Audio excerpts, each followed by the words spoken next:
It would be a surprise to people, I'm sure, most people, to know that they no longer have property rights. They have something that is an appearance of a property right. At the end of a cycle like this, when the money is no longer driving real economic beneficial activity, as we see, it goes into financialization and into warfare. This is the threat we all face, creating such dire conditions that people will have no alternative. There will be no parallel system to which they can resort. So they will be forced to accept a central bank digital currency. Ultimately, there is no place to hide from this. It just has to be stopped.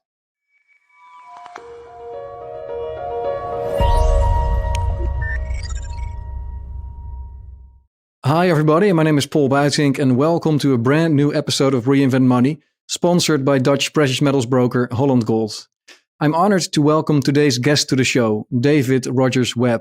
He wrote a groundbreaking book in May of last year that is freely available online and which sends shockwaves around the world. It's called The Great Taking and I urge you to read it if you haven't done so. Ντέiβ is a former hedge fund manager who one day had a near-death experience which led him to write this book, which describes how our system is legally set up in such a way that we could all lose our financial properties like stocks and bonds the moment the financial system blows up. Hi, David. Welcome to the podcast. Thank you for having me, Paul. Yes, thanks so much for agreeing to be on the show. We have a mutual friend, Catherine Austin Fitz, that I had on the show last time. So thanks to her also for setting this interview up. And I've had so many comments and requests from our viewers and also customers to talk to you one day about your book, The Great Taking.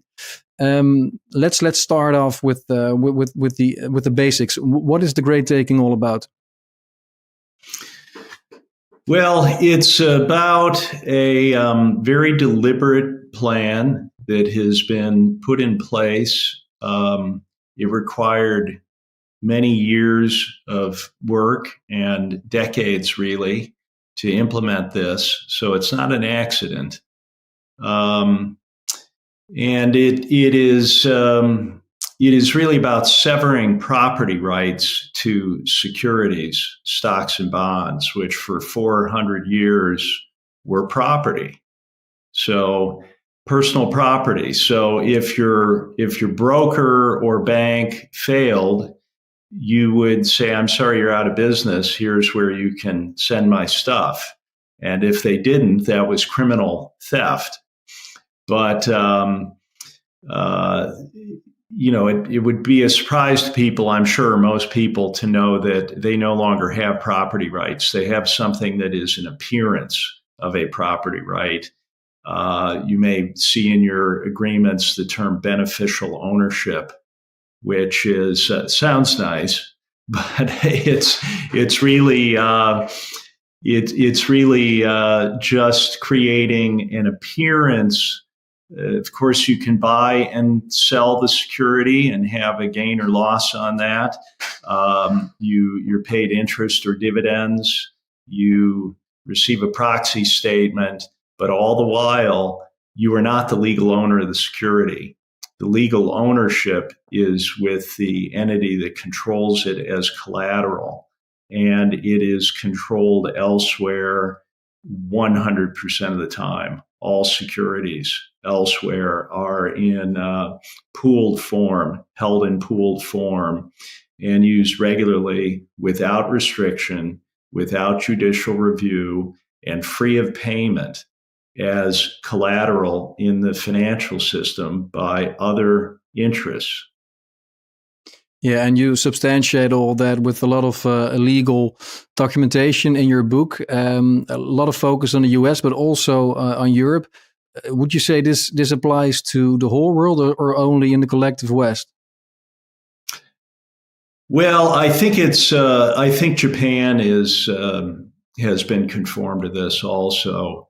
I think I don't have insight into China or Russia, but the objective clearly has been to harmonize globally.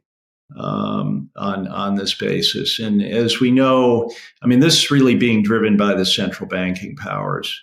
And really, the entire world is controlled by these private central banking interests. Because you also write about the Bank of International Settlements, and you put some evidence from their hand as well in the book. And of course, they oversee all central banks. But you moved to Sweden, let's say 12 years ago or so, thinking that things would be better in Europe, right? Because you saw what went on in the US, and you were worried about security rights in the US. And then you went to Europe, and you basically found out that things were not any better over here. Well, no, actually, I got to Europe in time to try to prevent this from happening in Europe. So I worked at it for years. So beginning, I came for the first time in March of 2009, and at that time, Sweden still had, a book entry system. They had dematerialized as all of the G30 countries were forced to do, but Sweden did it in the right way, using the electronic records to actually have specific identification of who owned what. So that had to be subverted in Sweden.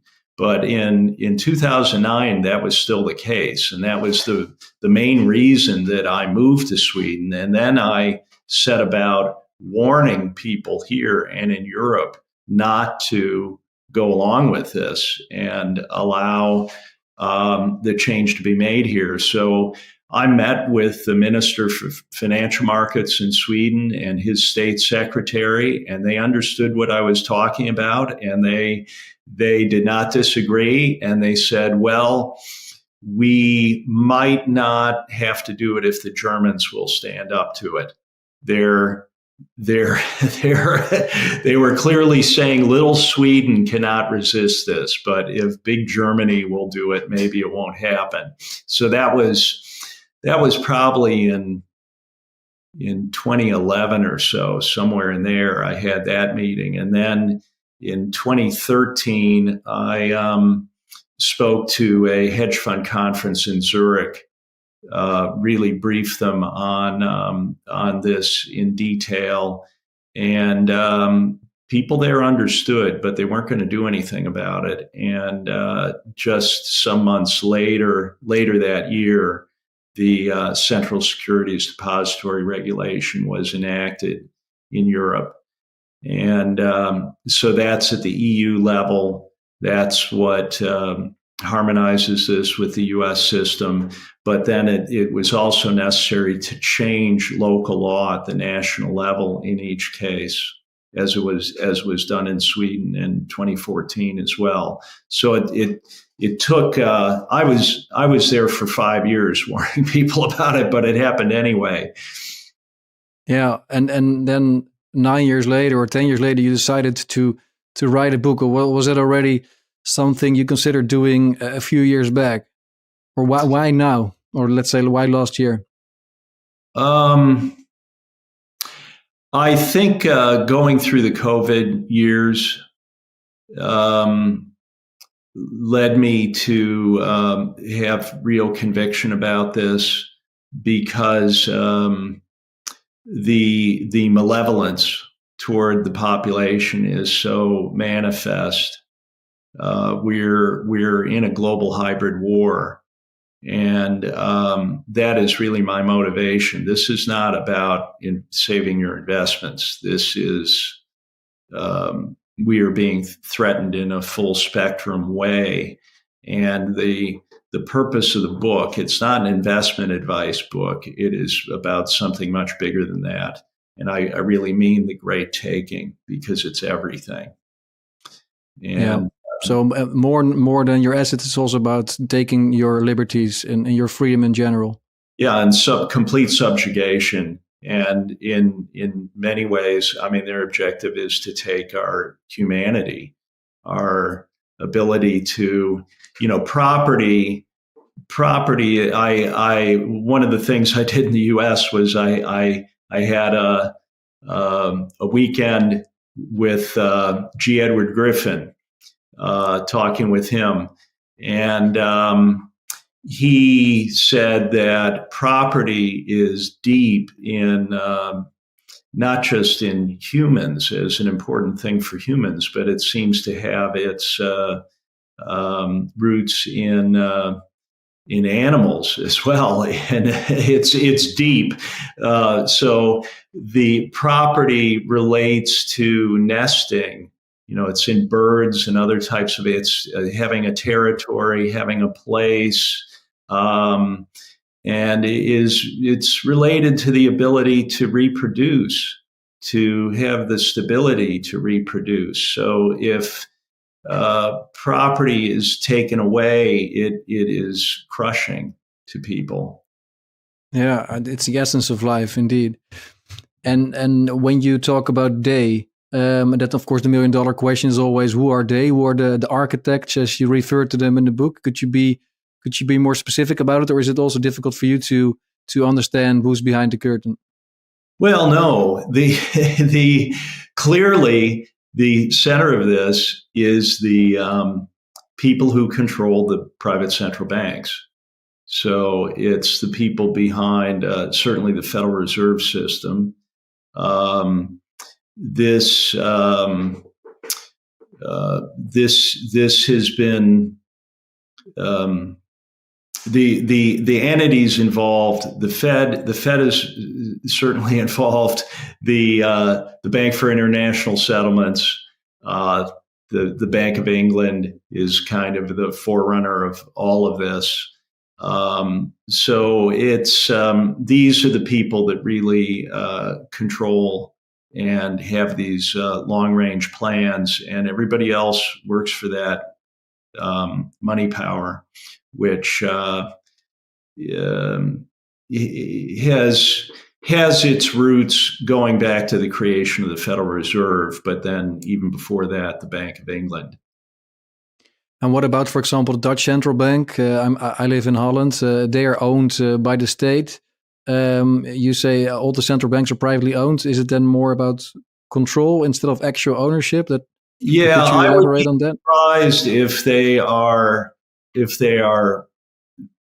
owned by the state. I think it's probably an appearance of ownership, as is the case in Russia as well.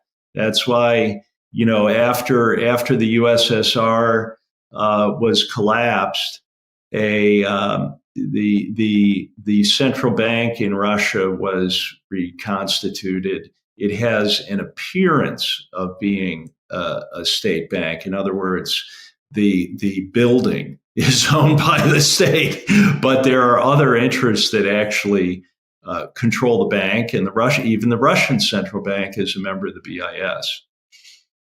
Yeah, that's true. And so, what is the whole purpose then of? I understand why at some point, of course, all these paper administrations were digitized because it made trade easier. So I guess there's a benefit also, of course, for everyone involved, also private owners or like small guys like ourselves. And at some point, they started pooling all the assets and all the collateral, and they started setting up these central and international depositories.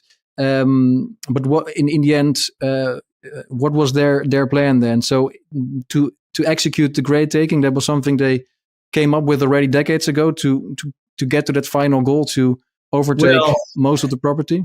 I mean, okay, so the first thing that happened was what's called the paperwork crisis, which was clearly orchestrated. It began in 1968, June of 1968, 6 days after the assassination of Robert Kennedy, and roughly 60 days after the assassination of Martin Luther King.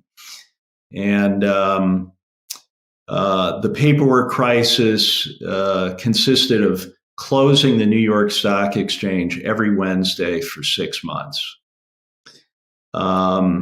They paid the brokers bonuses to keep them happy through this period of time. And at the end of the year, it just stopped. But it was used as a rationale for creating the Depository Trust Corp.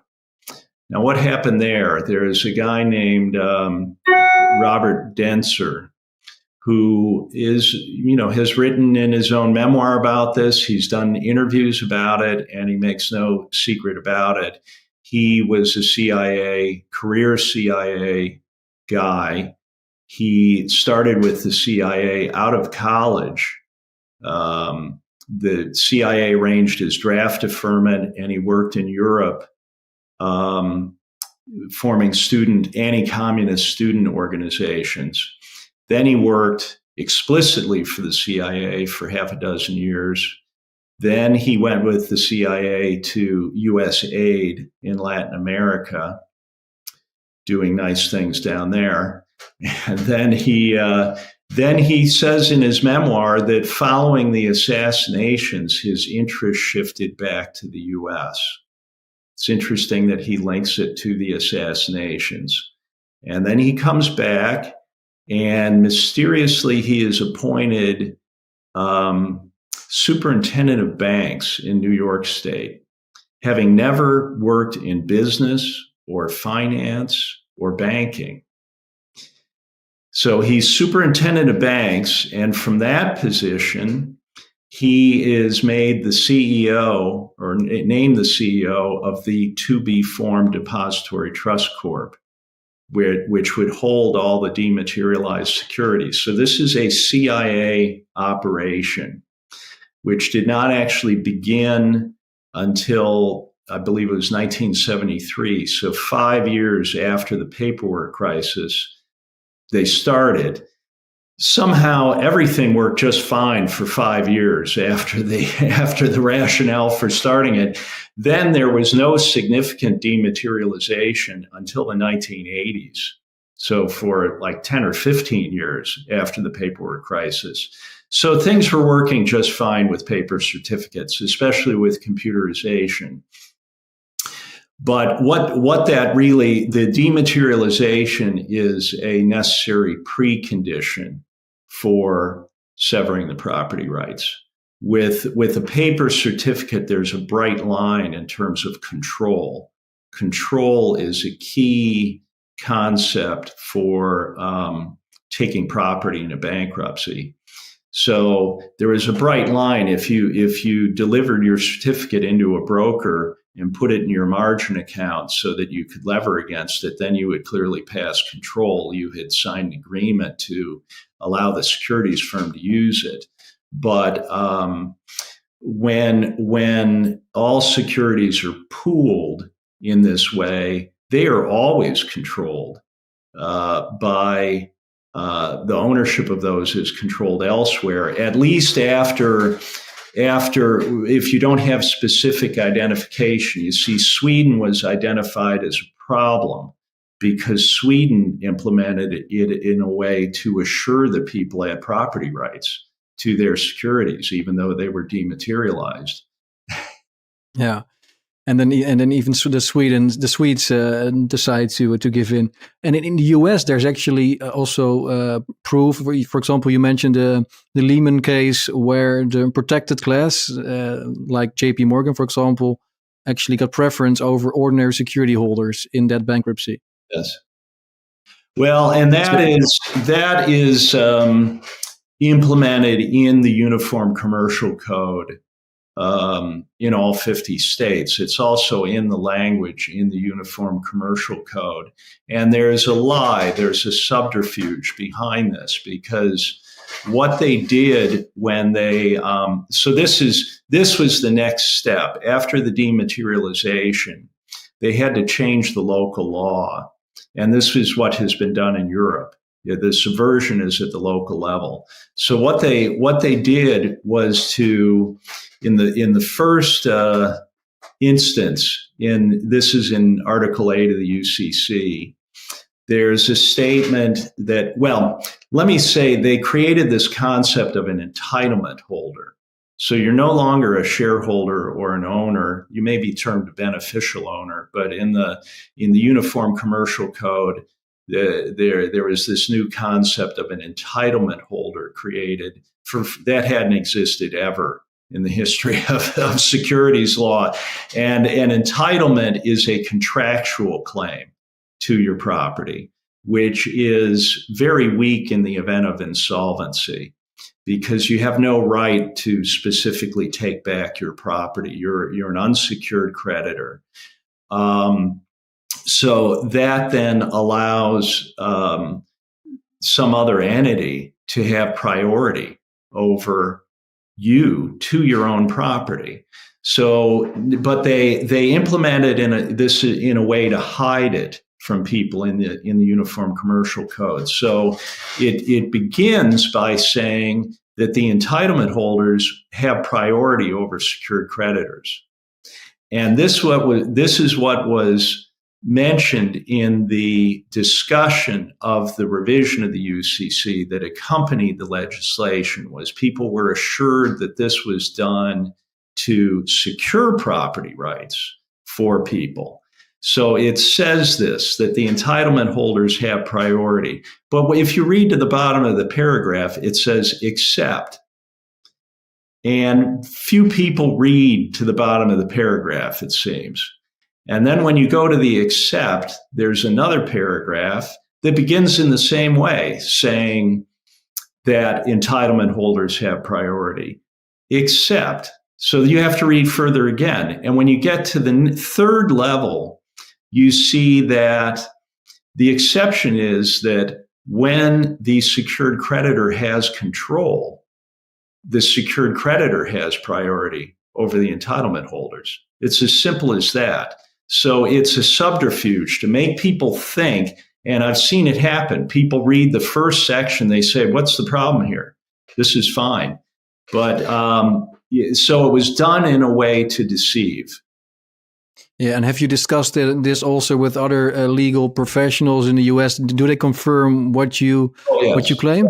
Yeah, absolutely. This is the basis of the legislative action in South Dakota. So, and I saw also a letter that was co-authored by yourself, but also Griffin signed it, and a few others, where you call on state legislators to start repairing the law in order for security holders to get back their rights. Yes, it has to. It was done at the local level. It has to be reversed at the local level. Yeah. Now we see now in Texas how much power the local level can exert if push comes to shove. And of course, in the case of Texas, it's about protecting the border. But I can imagine that there will be certain states that will listen to you and start amending the law. Do you already see some traction there? It's beginning, and it's happening right now in South Dakota, and it will continue in other states. Interesting. And in Europe, for example, I hope that can be an inspiration to people in Europe. Yeah. Because it's not going to be changed at the EU level. It will have to be done at the national level.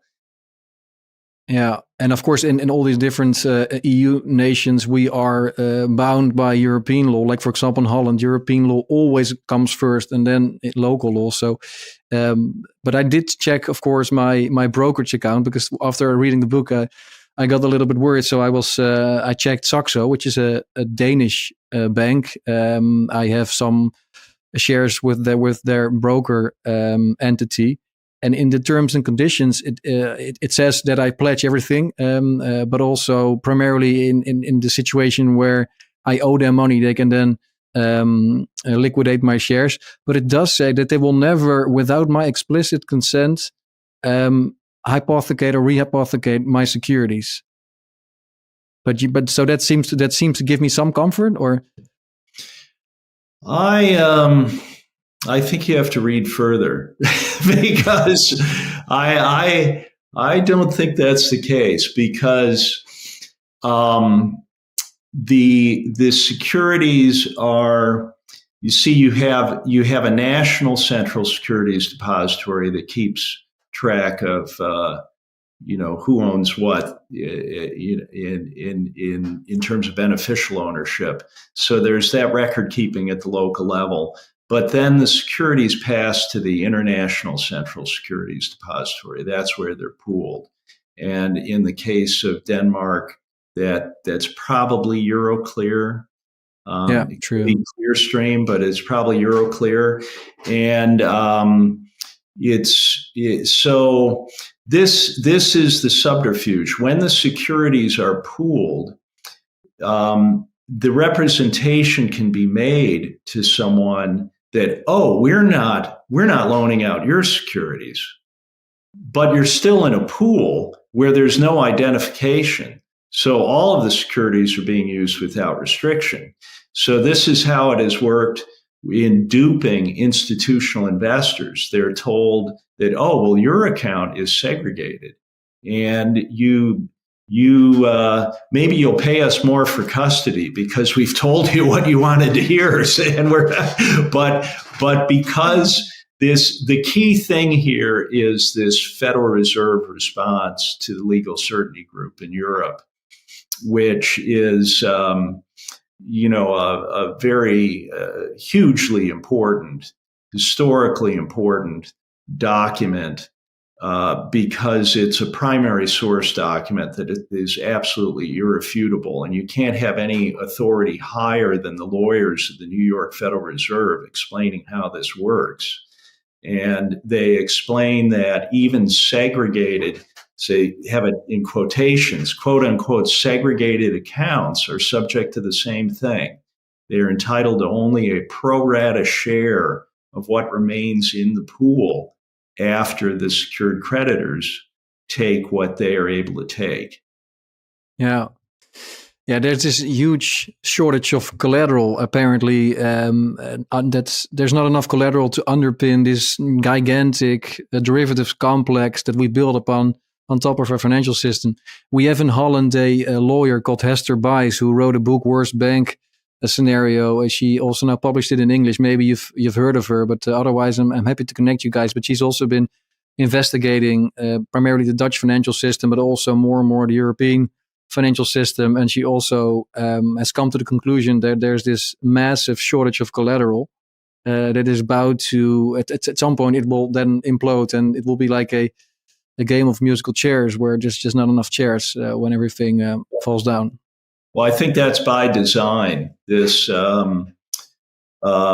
creating this structure, this plan to sever the property rights so that these vast pools could be used without restriction. This is what has enabled the derivatives bubble. It's no coincidence that at the time that this was being enabled, essentially made legal, quote unquote legal, the derivatives complex began its hyperbolic growth at that time. So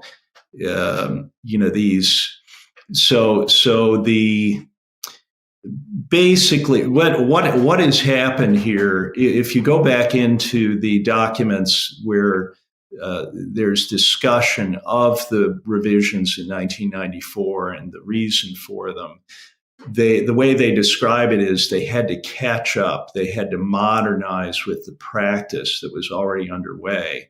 So the customer collateral was being used illegally on a large scale at that time. And so they then papered it over by changing the Uniform Commercial Code. They were already doing it. So in 1990, this was changed in 1994, and this is when the derivatives complex was really growing or beginning.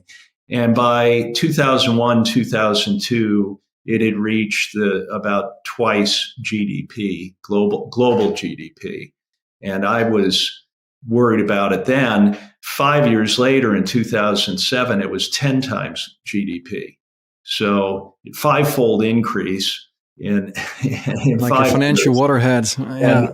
And now people, there are different estimates, but it could be 20 times global GDP. So it has been enabled by this use of these pools of securities globally to underpin this, but it has also been promoted to grow even beyond that collateral. So now this is why this was done. It's an intelligent design. What they did was to sever property rights to the securities, turn those into contractual claims so that they will have no priority in the insolvency. And then the derivatives contracts, which always were contracts, so they would have had no standing in the bankruptcy, they've given only certain secured creditors super priority to the customer collateral. This is the subversion. It's very neat what they did. So the bubble, I believe the bubble is by design as well, because as I say, derivatives are not real things. They're contracts written describing other things, but they can be used to take real things. And that's what we have here. It's like the old-fashioned way of doing this was through indebtedness, causing people to become indebted so you could take their stuff when you had a downturn. Well, this is design. This is a new innovation, which is using unreal things to take the real things from people who are very clever in that sense. But because we've seen this before, right? In the 30s, that's also what inspired you, I think, to write a book, because your family experienced firsthand the Great Depression, and that was also a kind of great taking, but then probably on a smaller scale compared to what's going to happen. But what is how did they pull it off then? Well, it's very interesting, and Ed Griffin, it's part of the reason I wanted to go to see him. He had gone into the memoirs of the people that were present at the meeting that planned the Federal Reserve. And so this meeting was there. They basically created a financial crisis in 1907, which not many people know about. And that was used as a rationale for the imperative for creating some kind of reform of the banking system. So this group met in 1910, and from the memoirs, which I haven't reviewed, but he has, their main concern of the people in this banking cartel, that's what it was, their main concern was that the bulk of the growth in banking was outside their control. It was independent banks in the West and the South of the United States, and that industry in the United States was doing so well, it was self-financing, did not need their credit. And they developed a plan to gain control over everything, which if you look at it from the vantage point of history, is exactly what they did. Now, people have to face up to this. What did they do to make that happen? They literally destroyed the economy, and to a large extent, the global economy, to do that. So the Federal Reserve started in essentially the beginning of 1914. These things are born in war. They're joined at the hip with warfare. And what they did was to create the money out of thin air to buy treasury bonds. And so now the public is paying interest to them on all the financing of the First World War. That is the beginning of their incredible power. Then they use those treasury bonds that they bought with money created out of nothing as their capital base to make loans to the public. So they lever up on something they've created out of nothing. So really, all of the efforts of and energies of the society go into paying them interest on these debts. It's a debt-based money system they've created out of nothing. So the war was key to escalating that power. Then they created a boom and a bust through the 1920s and the end of the 1920s. So it was done in fairly short order. And in that bust, the Great Depression, they closed all the banks just over a weekend. And literally no banks were allowed to reopen other than the banks controlled by the Federal Reserve System. So they put all of their competitors out of business, literally. And they kept economic conditions very tight, seemingly inexplicably. No one really understands why they did that. But if you understand the strategy, if you keep price levels low for years, people can't recover to pay off their debts. So 80 or 90% of all public companies were bankrupt, and they were taken over by the senior secured lenders and bondholders. But the other thing is that the gold held by the public, which was broadly held, was confiscated as well in 1933 after the bank holiday. And the rationale was that the Fed had to have the gold in order to expand credit, but then they did not expand credit. What was the real reason? It was so that the public would not have any gold. If the public had had gold, the economy could have carried on without them.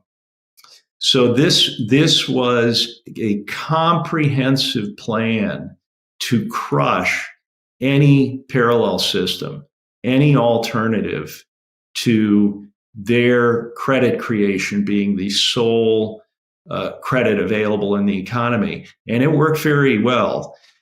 They absolutely achieved that. And do you think gold will be confiscated again this time? Because in your thesis, it's primarily the focus will be on stocks and bonds that are held in pooled form by these depositories that will be used as collateral by all these derivatives and central counterparties. And of course, behind them are then the central banks and the big money makers. But something like gold, for example, will that also be under threat in this great taking scenario? Yeah, well, I mentioned that gold is not the basis of the collateral in this system. But that doesn't mean that they won't eventually get around to taking it. So it might not be the first, if you hold that, you might not be the first to fall, so to speak. But if they are able to consolidate complete control through this, they do not want there to be any alternative to their money creation, their credit creation. So they're not going to have tolerance for parallel systems or means of exchange. And that's why ultimately there is no place to hide from this. It just has to be stopped. Yeah, and because that would apply then also to crypto, for example, Bitcoin, stuff like alternative assets like that as well. Yeah. Yeah, and then another similarity with the years that you described at the start of the previous century. Now, of course, there's also a lot of warfare going on. So we already see a lot of calls in Europe for a war machine. We need to build a war economy. We have to be all very afraid of this big war coming up. In Holland, for example, there's this emergency law from 1978 that would allow the government to confiscate our assets in order to for example, to finance itself in case of emergency. What do you think will be the pretext or the trigger for the great taking to take place? Is it something like the war we are currently seeing, or is it something else? Perhaps climate, or maybe interest rates that will skyrocket at some point? Or yeah, well, I think the interest rate reversal has already resulted in many tens of trillions of dollars of losses that are being hidden right now. The scale is mind-boggling. So we're very close to something happening just because of that. But the system is being propped up for the time being. As you probably observe, we're in a global hybrid war. This is a full spectrum thing with psychological operations and threats of all kinds coming at people. The way I explain this is that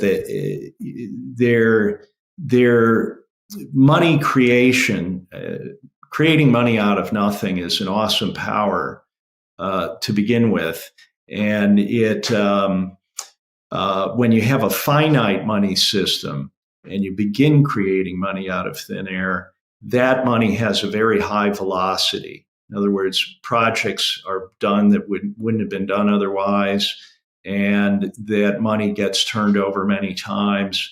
So it's a high multiplier on that created money, and it goes into real things. It may actually do good, and it may be in the real economy, but a point is reached of exhaustion in that. And the global system was reaching that after the Asian financial crisis in the late 90s. This is the point where the money creation by central banks went to being a high multiple of any economic growth that was occurring. So I was studying that at that time and aware that this meant that we were in an end stage phenomena for this. But it's such a big geopolitical event that it takes decades to play out. It's not a couple of years.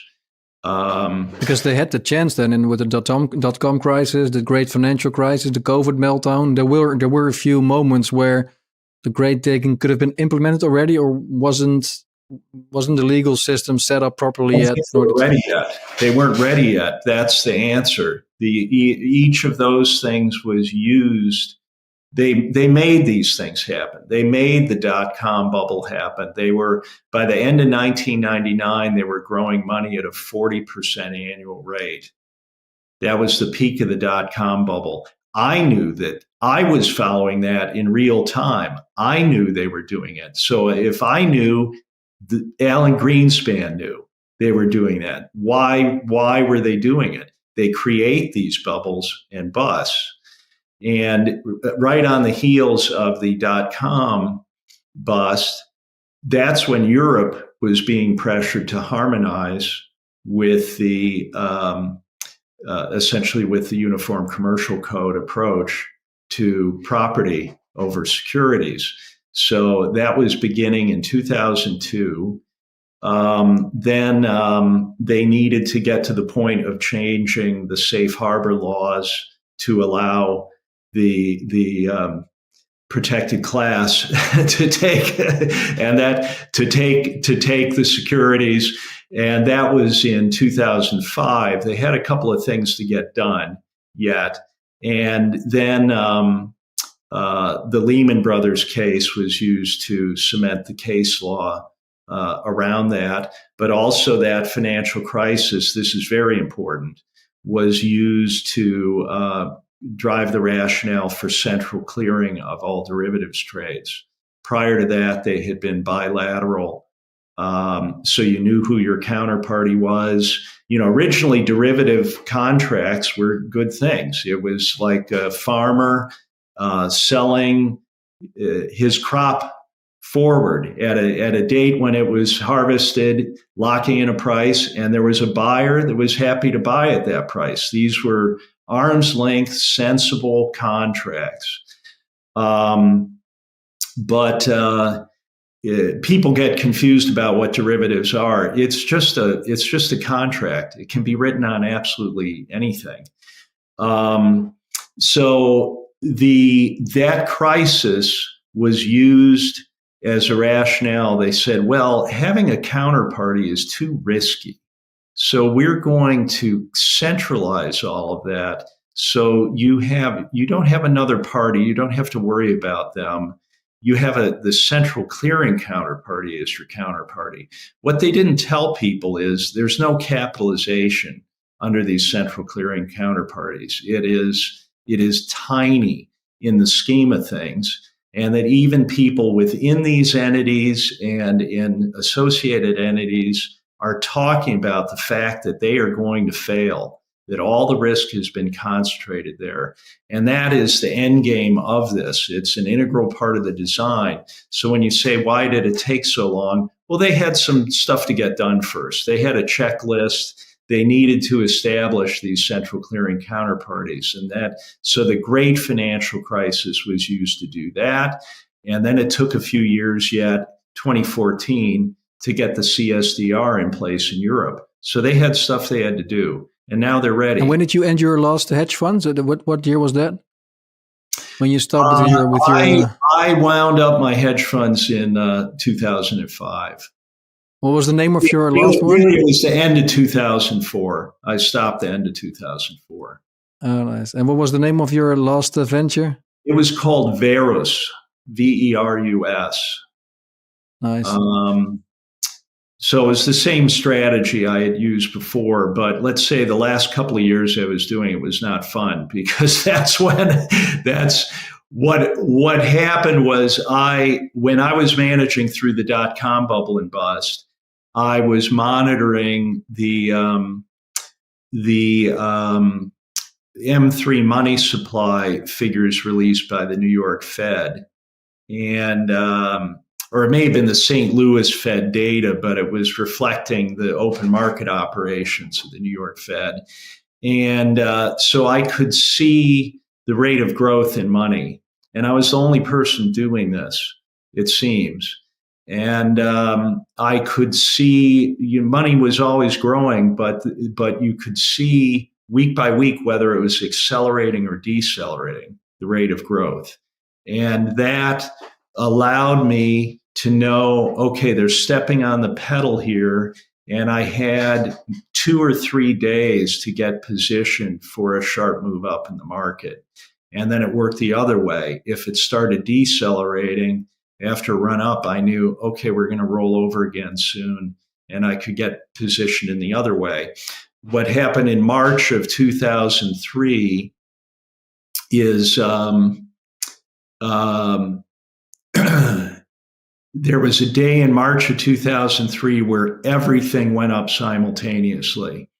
The bond market was prices were going up on bonds, meaning interest rates were falling, but also every sector of the stock market was going up.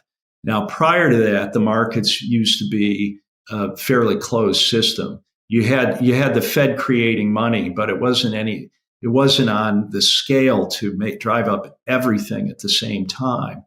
Now, to have everything go up simultaneously, there was no source of funds. It used to be that you would see a rotation. In order for one thing to go up, something else was going down. You could see the rotation occurring. In March, it was clear that there was some hidden hand injecting just an enormous amount of liquidity in order to drive everything up simultaneously. And I knew then that this is actually when quantitative easing began. It wasn't officially acknowledged until 5 years later, but it was actually beginning then. So it really took away the principal tool that I had used to be able to determine where things were going. But I had stayed at it for 2 years because I interpreted this as sheer desperation that they were doing this. Because at the time they went to that, I could see that the velocity of money was actually collapsing at that time, and that commercial and industrial loans in the United States were falling. So the real economy was falling, And there were things like looking at delinquencies on utility payments by the rate base. In some utilities, it was a third of the rate base that was not paying their utility bills. And things like home foreclosure rates were skyrocketing. But they then went in and they changed that data. This is another story, how the economic data was being changed to fit the story that everything was great.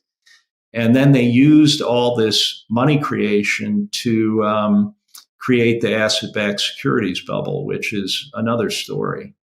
Yeah.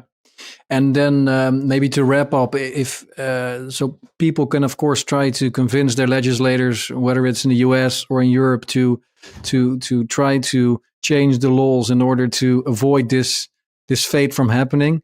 But also, let's say this would happen, wouldn't then people rise up massively? Like if we all wake up and there's a bank holiday, a bit like we saw in Greece or Cyprus, and people cannot access their banks, but also they basically lose their pensions and their shares. That would, I mean, we've seen farmers protest across Europe because of diesel prices, but this is even more severe and massive. That this would lead to a revolution, I would say, and that's not in the best interest of the elites either to have this revolution taking place. No, I'm not saying. Well, I guess as I say, there's an intelligence behind it, but they're insane. They're what they're doing. Yeah, it's self-destructive, even, right? It's suicidal for them because we won't accept this, right? I'm not going to accept this for sure. Well, I think they're emboldened because in the Great Depression in the 30s, it worked. They were successful.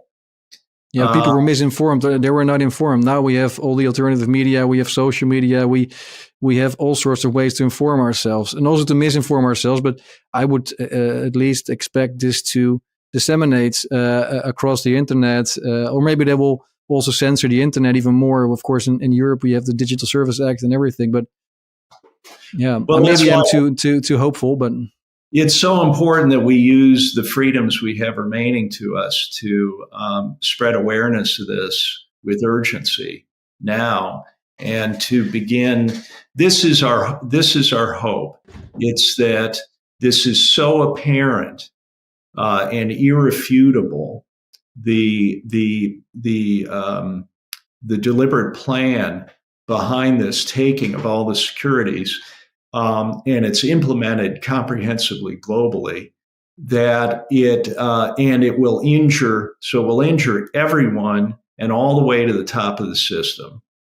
And so for the first time, there's the real, I would say, inevitability of uniting people.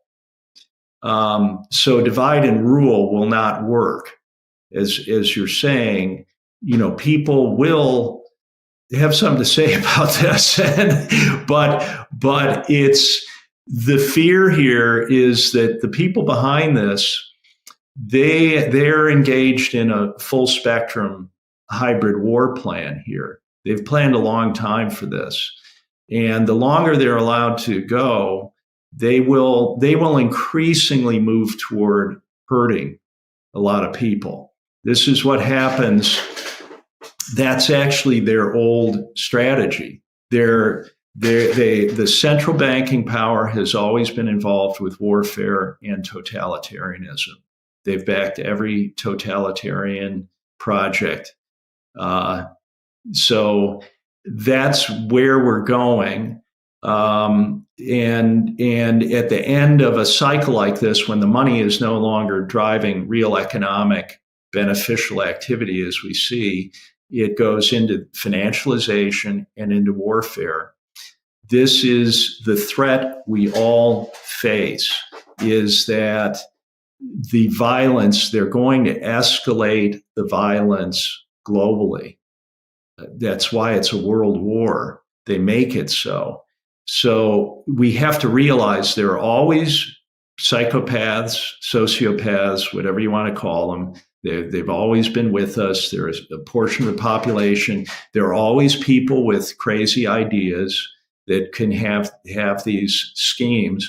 The problem is giving them unlimited funding. And that's what we have allowed. And the only way we can save ourselves is to stop the central bank power to do this. The linkage of the central bank power with warfare must be ended.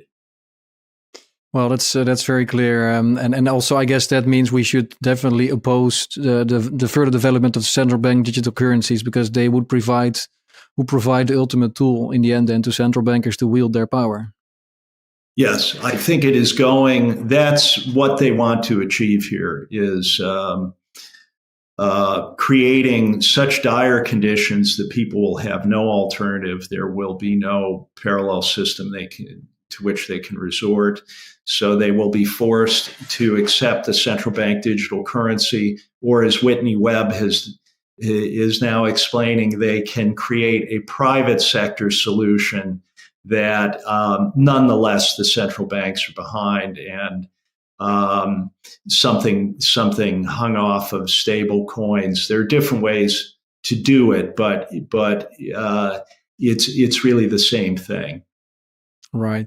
And maybe a final word of advice from you, David, for our listeners. So apart from that they should try to make a legislative change happen, what can someone else do, like personally, in order to either avert this fate or prepare for it or hedge himself?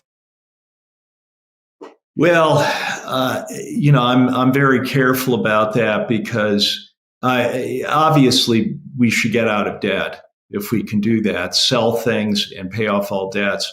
But there are lots of people that aren't going to be able to do that, and so I have compassion for those people, and I want to say, don't do anything that will destroy your happiness and your marriage and the happiness of your children.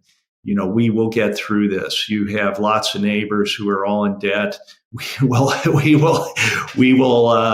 The important thing is to look after your physical reality over this period of time. You can't eat Bitcoin. You can't eat gold. You want to have a pantry with supplies. If you can produce food, we can see that they're going after the food supply. If you can produce food, that's a good thing to do. So we know there are going to be disruptions. We're in a war. You can see it already. So it's but ultimately the world is benevolent. The real world is benevolent. If they work at this stuff, they work at what they're doing in the financial system, and they work to create wars. And if that just stopped, everything gets better right away. I'm looking forward to that, David. Thanks so much for being on the show. People can read the book when they go to thegreattaking.com. And of course, they should also watch the documentary that you made out of the book. I really urge people to read everything and also try to refute, of course, everything that David says is important. Look everything up, but it's completely substantiated with all sorts of legal material as well. So thanks so much, David, for the work you've done, and you've provided it for free, so the whole world can read it. Let's do it again in the future. If you're ever in Holland, let me know, and we can also do a studio recording like I did with Catherine. It would be nice. Thank you, Paul. Enjoyed Thanks so much, David.